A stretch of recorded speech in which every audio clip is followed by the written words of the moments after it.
Hey guys, in this short video, I want to teach you how to have an instant recall on the scale degree. You may hear jazz players saying, oh yeah, play the ninth of this chord or play the fifth, and go, where's that? So we're going to show you a way to identify this. So not only you can find it on the fretboard and not be puzzled. Number two, you can play it and hear it. And number three, you need to learn this once in your life and you're done for. I'll show you exactly how I do it. All I ask in return is if you like this video, just like and subscribe, and let's get going.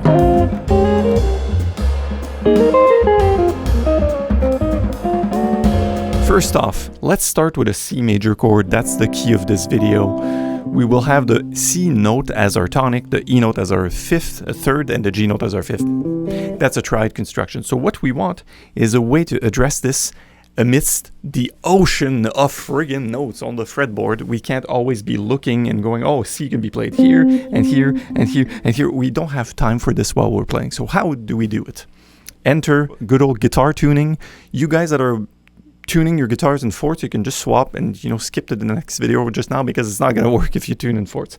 So let's start with a C chord at the 8th fret and aim that to be a pure bar, like a good old rock bar, right? That's what they call an E shape in the cage system. Here we have a C at the bottom and we have a C at the top, which is going to come in handy. It's going to come in handy later. Check this out. So the way I love to do this is either play a C major 7 or C6 or C minor 7 or a dominant of sort. Doesn't really matter. What I want to be able to identify is the first next chord member, which would be the third. So you're set? You're ready? Your third is there. People call it a 10th interval, all right? So that's an E note. How do I know? I just know, and I'm teaching you the system now, all right? Number one, that's your first E notation, the first third you're going to identify. Then the second one is a C here, again, that we started with, and you're going to have an E here. So here's your way to access the third instantly. But Mark, aren't there other ways to? Yes, there are other ways. I'm teaching you a system to narrow down the information to be able to instant recall and play it. You can freak out and memorize every E on the fretboard if you want. That's your thing. What I'm showing you is something that really works for me and my students. So E is here and E is here. What do we need next? We need the fifth. So 1, 3, 5 again. So the fifth is right here. It's aligned with your fret at fret 8, but it's on the B string. So far we have the third, 1, 3, 1, 5, right? And we're going to have the same process, but we're going to have it a string higher. So here, the E is here, and the G is here. Now, strictly speaking, people would then get into scales and look at the patterns, the position. I say, let's narrow it down to 1, 3, 5. And what comes after 1, 3, 5? Evidently, we're going to look at the 7th because most jazz stuff and blues, and even if you're not a jazzer or a blues player, you will still see minor 7 chords and dominant 7 chords, etc. So the way to identify the 3rd and the 7th will be one string switched from where we had our 3rd. So say I play a dominant chord, like a C7, right? That would be in the C blues of sorts. That's the dominant 7. So my 3rd is there. I've already determined this, and my 7th is right here. So what's practical is if I keep this shape in mind, if I go down to my previous C, I have the 3rd and the 7th, which is a B flat. And here I have the 7th and the 3rd. That's sort of the tritone trick.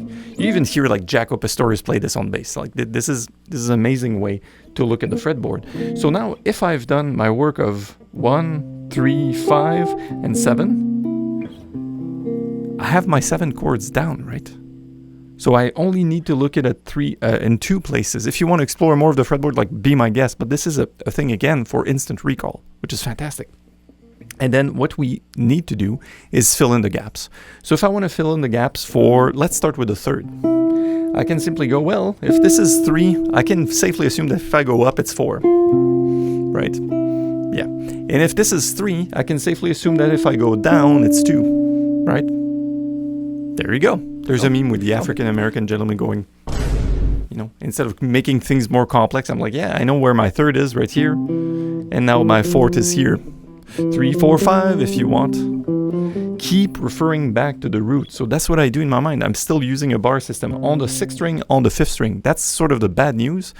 $50,000 music education later. Yeah, I know. That's it. That's the stuff.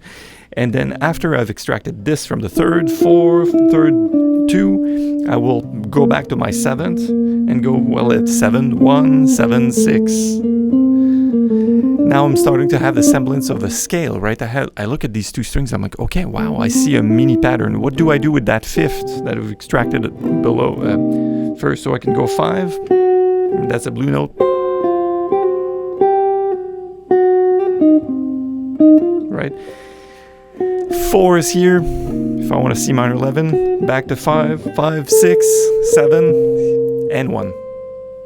And you can do more with that. You could probably explore it in the third position here again. So the root, the third is here, the 4, 3, 2,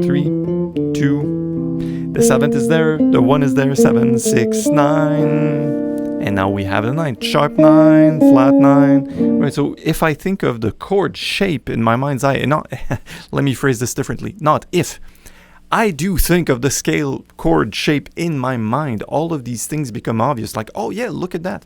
I'm playing a song, the chord is an E flat, and the top note is a 9th. That's the sort of scale degree analysis that we can do on the spot. So if I'm playing a song, like a standard, and I wind up playing a certain melody note, I can see it, especially if it's on the D, the G, on the B string, on the E string. I can sort of associate the chord shape and go, wait, what's that scale degree, right? So great songs to start doing that. All of Me, Autumn Leaves, All the Things You Are, Out of Nowhere, Summertime, Alone Together, like all the classics, like the tunes, Fly Me to the Moon, whenever, Somewhere Over the Rainbow, another good one.